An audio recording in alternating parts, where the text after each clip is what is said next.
नमस्कार, मी सागर जोशी। टीव्ही 9 मराठीच्या महाराष्ट्राचे महानिर्णय या विशेष कार्यक्रमात आपलं स्वागत। महाराष्ट्र पोलीस दलामधील शिपायांची सुमारे 15,000 पदं भरण्यात येणार आहेत। पोलीस शिपाई भरती प्रक्रियेला मंत्रिमंडळ बैठकीमध्ये मान्यता देण्यात आली आहे। मुख्यमंत्री देवेंद्र फडणवीस या बैठकीच्या अध्यक्षस्थानी होते।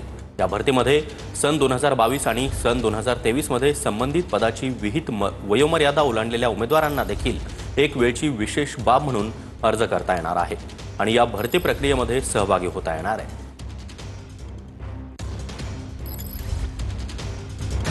पोलीस दलात 15,000 पदं भरती। पोलीस शिपाई 12,399 जागा, पोलीस शिपाई चालक 234 जागा, बँड्समॅन 25 जागा, सशस्त्र पोलीस शिपाई 2,393 जागा, कारागृह शिपाई 580 जागा। बीडीडीच्या पहिल्या टप्प्यातील नागरिकांना घरांच्या चाव्या देण्यात आल्या आहेत। बीडीडीच्या 556 सदनिकांच्या चावी वाटप कार्यक्रम नुकताच पार पडला।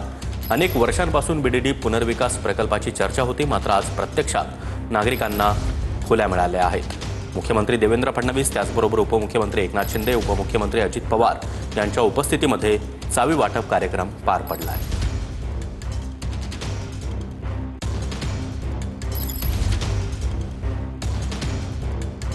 अतिशय वाईट अशा प्रकारची ती अवस्था होती। सीलिंग खाली पडत होतं, एक रूम होती, काही नुसते पडदे लावलेले होते। मला असं वाटतं की म्हणाला ती चाळ होती, पण झोपडपट्टीपेक्षा देखील वाईट परिस्थिती ही तिथल्या अनेक लोकांकडे मला पाहायला मिळाली आणि त्यावेळेस असं वाटलं की खरोखर ही सगळी मंडळी इतक्या हाल अपेष्टा सहन करत या ठिकाणी राहत आहेत। आणि म्हणूनच मला असं वाटतं की ज्यावेळेस आपल्या सगळ्यांच्या आशीर्वादानं आपलं महायुतीचं सरकार महाराष्ट्रामध्ये आलं, त्यावेळी आपण हा निर्णय केला की आतापर्यंत आपण मागण्या करत होतो, पण आता मागण्या पूर्ण करण्याची वेळ आली आहे। आणि मग बीडीडी चाळीच्या पुनर्वसनाचा जो मुद्दा आहे तो आपण ऐरणीवर घेतला। मुंबई गोवा महामार्गाची कामं गणेशोत्सव सणाच्या पार्श्वभूमीवर तातडीनं पूर्ण करावीत असे आदेश उपमुख्यमंत्री अजित पवार यांनी दिले। महामार्गावरील इंदापूर माणगाव नजीकच्या रस्त्यासाठी लागणाऱ्या 21 कोटींचा निधी उपलब्ध करणार असून ही कामं तातडीनं पूर्ण करावीत। मुंबई गोवा महामार्गावरील अपूर्ण काम पूर्ण करण्यासाठी सार्वजनिक बांधकाम मंत्र्यांच्या अध्यक्षतेखाली राज्यस्तरीय समिती नेमून काम मिशन मोडवर पूर्ण करण्याचे निर्देश उपमुख्यमंत्री अजित पवार यांनी दिले। मंत्रालयामध्ये मुंबई गोवा राष्ट्रीय महामार्गाविषयी आयोजित बैठकीत उपमुख्यमंत्री अजित पवार बोलत होते।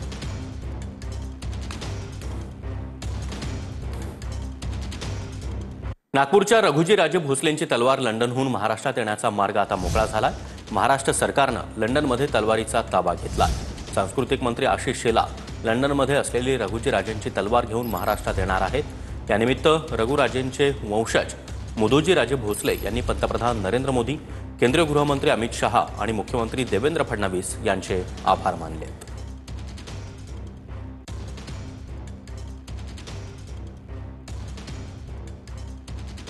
मी स्वतः माननीय देवेंद्र फडणवीसजींच्या मुख्यमंत्री महोदयांच्या नेतृत्वात या लिलाव प्रक्रियेमध्ये पूर्ण आपण सहभागी झालो। श्री चल्ला आणि अन्य मध्यस्थांच्या वतीने ती पूर्ण तलवार आपल्या मालकीची, महाराष्ट्र सरकारच्या मालकीची ही आपण आता मिळवली आणि आज तो दैदिप्यमान सोहळा आहे की तलवार आता भारताकडे पुन्हा, महाराष्ट्राकडे पुन्हा आपण घेऊन जात आहोत। मी धन्यवाद देतो की मोदीजी, अमित शहाजी आणि आमचे मुख्यमंत्री देवेंद्र फडणवीसजी, शेलार साहेब आणि खळगेजी या लोकांनी 18 तासाच्या आत ती तलवार आपण त्या बोलीमध्ये आपण ती तलवार आणली। नवी मुंबईमध्ये मुख्यमंत्री देवेंद्र फडणवीस आणि सिंगापूरचे उपपंतप्रधान गन किम योंग यांच्या हस्ते कॅपिटॉलंड डेटा सेंटरचं लोकार्पण संपन्न झालं। यामध्ये महाराष्ट्रात डेटा सेंटर आणि औद्योगिक पार्कसाठी 19,200 कोटींच्या गुंतवणुकीचा मार्ग देखील मोकळा झाला। त्यामुळे रोजगाराच्या 60,000 संधी थेट उपलब्ध होणार आहेत।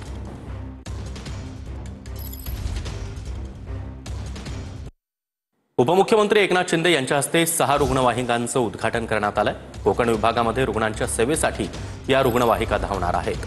5 जिल्ह्यामध्ये आतापर्यंत 35 रुग्णवाहिका सुरू झाल्या आहेत। रुग्णवाहिकेमध्ये ऑक्सिजन सप्लायरसह इतर सोयीसुविधा देखील उपलब्ध असणार आहेत।